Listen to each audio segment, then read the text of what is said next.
หมอยสูงค่ะเมื่อได้เป็นวันที่18เดือนธันวาคมที่3ปี2026ในตอนได้ข่าวใส่มาหอมมีข่าว2ตอนที่มาเปิ้นผ่าวค่ะอ้อ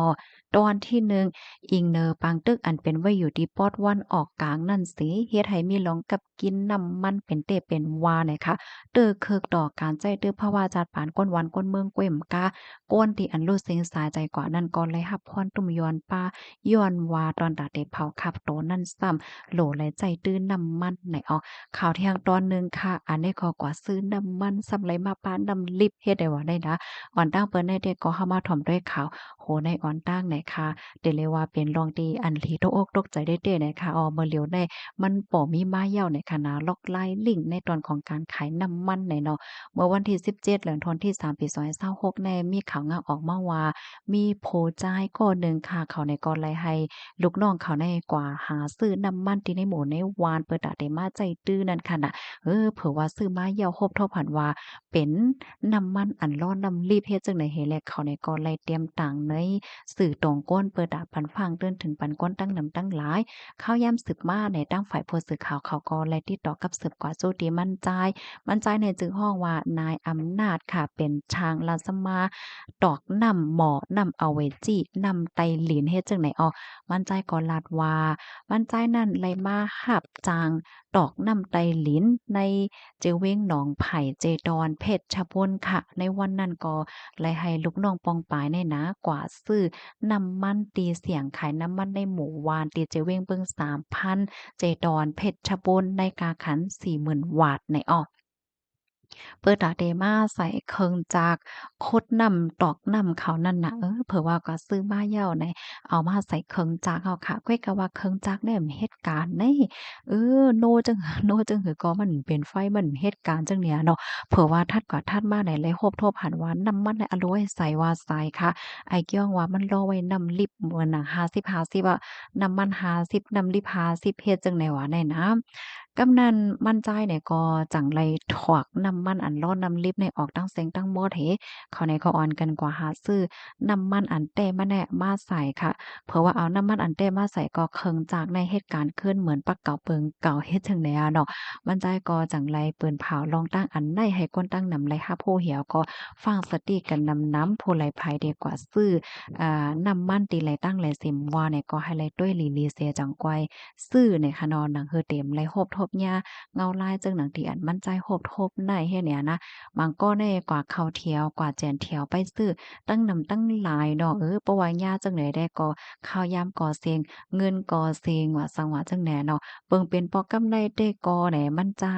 ปันฟังให้คนตั้งนำไรสติกันหนังเฮอเต็มหญ้าจังหนังมั่นใจจังนั้นกวยอำไรกว่าตึงลาดเอาตั้งพิษอีสังว่วนสวนว่าร้อยคอร้อยเกี่ยวกว่าเซเนี่ยว่า คอมมอนตอนในก็ค่ะเลยปิ่นมาที่ห้องการข่าวไทยรัฐออกไว้ค่ะลูกดีข่าวเงาโหนในเหแลกำในเฮามาถ่อมด้วยข่าวเงาเที่ยงตอนหนึ่งในอ้อม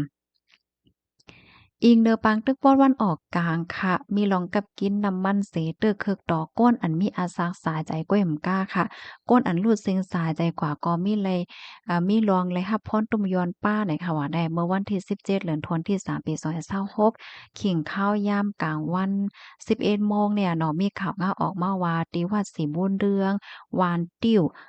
กุดป่องเจเวงเมืองเลยเจดอนเลยค่ะครบทบยาหลวงกับกินน้ำมันในมีอ่ำกลุ่มทวนปิ้งโป้ไหนอ้อกำนันดังฝ่ายผู้สื่อข่าวเขาไล่ต้องไล่ถามสิก็ไล่ฮู้ว่าติวัดนั่นค่ะเนาะก็มีอันเป็นก้นวานเขาเนี่ยเพิ่นก็กว่าจัดปางหมาสาปัญญาติพี่น้องเพราะว่าจัดปางหมาสาว่าสังว่าจังไหนก็มีปางป่นคาบโตเผาคาบโตว่าหังว่าเฮ็ดไหน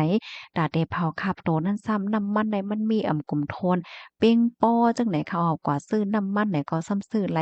หาปากหวัดก็เลยหมอก16ลิตรก็น่านกล้วยค่ะขับโตก้นหนึ่งก็ได้ซ้ำตาเดเผาในซ้ำแต่ละใจน้ำมันดีเซล60ลิตรจังไหนอ้อเอากว่าเอามาไหนน้ำมันในซ้ำมันหมิ่มเป้งป้อกะไลแหม่งอ่อมอีเหี่ยวก็ใจตื้อกว่าเฮ็ดเนี่ยนะ เกี่ยวกับเลยลองในอันเป็นโพจอยเจ้าก้อนวัดก็ลาดในว่าที่วัดนั่นเนาะก็มีปางเผาขับโตก้นนั่นน่ะในมือกะก่อนป่นมาได้ก็มันก็มีรองข้องคำอีหังคะเนาะน้ำมันในมันมีกลุ่มโทนเป้งป้อจังไหนก้อยกาเมื่อเหลียวในอิงเนินน้ำมันในมันมีเป้งป้อค่ะลูกดีเมื่อกูปอกในเผาขับโตก้นหนึงก็ในใจน้ำมัน60ลิตรเนาะเมื่อเหลียวได้ก็กะไหลออมอีเหตุใจ ขับโตก้นหนึ่งก็ใจน้ำมัน10ลิตรหมอกันนานไหนเนาะก็แลใจลอกลายสับเผาว่าเหี่ยวก็เผากำอีดกำออดเอาน้ำมันโฮดเหี่ยวก็เผากว่ากำอีดกำออดแลใจขิงข้าวยามหมวก3-4ชั่วโมงเจินไหนวะนะเมื่อกูปอกเมื่อพ่องตีใจน้ำมัน60ลิตรต่อหนึ่งก้อนนั้นแต่ก็ใจข้าวยามเผาขับโตก้นได้1ชั่วโมงครึ่งกันนานกุ้ยเนี่ยข้อมูลตอนนี้ค่ะเลยเป็นมาที่ห้องการข่าวไทยด้านออกไว้ค่ะพี่น้องค่ะถอมขาโคในยาวหันถึงจึงหือพวงในค่ะเนาะฮัลโหลในวันเหมือนในเฮาคาไลหันกวางกวางขวางขวางค่ะเนาะว่าลวงว่าน้ำมันมีกลุ่มโทนเป้งป้อว่าสังว่าจังไดมันจะเลยว่าเตื้อเคิกลวงขี่รถขี่ก้ากะนานกุ้ยเนี่ยค่ะเนาะมีลวงเตื้อเคิกต่างเจิดต่างเปิงการใจตื้อเพราะว่าจัดปานว่าสังว่าเฮ็ดจังไดป้าเถียงลูกกว่านไหนเนาะลูกดินได้เห็นและกำในเฮามาถ่อมด้วยขันค่ำอีกหนึ่งค่ะ คันค่ำเตียงเพราะว่ามีเสกว่าขายหนึ่งว่าได้แต่ขายไรอยู่76,000เห็ง6ปากเพราะว่ากว่าซื้อซ้ำเตไรปันอยู่76,000เห็ง8ปากค่ำหางเคิงเพราะว่ามีเหตุกว่าขายหนึ่งว่าได้แต่ขายไรอยู่75,000เฮงปา72เพราะว่ากว่าซื้อซ้ำเตไรปันอยู่77,000เฮง6ปากว่าไหนในก็เป็นคันค่ำในวันเหมือนในว่าไหนค่ะเสียวก็เลอเซคันค่ำคืนก้วยมก้าค่ะนะวงวางและก็ไลหัน ขันไข่ไก่ขันกลก้าและจังไหนก็แต่เคินเย้าเนาะเปิ้นตีอันพี่น้องเฮาคายอยู่ค่ะลูกเป็นจึงเหือจึงหาพองค่ะขันโคกวนว่าสังว่าจังไหนแน่จ่องมันปลาเคินค่ะห้าเงาลายเป็นหือพองน้ำมันโลจ่องหาซื้อหยาบจ่องยังตึกหาซื้อไรอยู่ค่ะหือในอบโอ้ในกันมาไรตอนดาพี่น้องเฮาคาตีอันพกพักเยอะนั่งเขียวไว้กินหังก้วยได้ก็แต่เลยว่าซักษาค่ะเนาะพองยามมื้อเหลียวในจังไหนเนาะ ค่ะจังหือก็อบโอ้ลานเนกันมันไรค่ะน้อยยินจมูกก็ที่รับถอมปันแห้งย้อนสู้ปันให้พี่น้องค่ะอยู่เลยกินหวานในรถเพ่กันค่ะออไม่สงค่ะ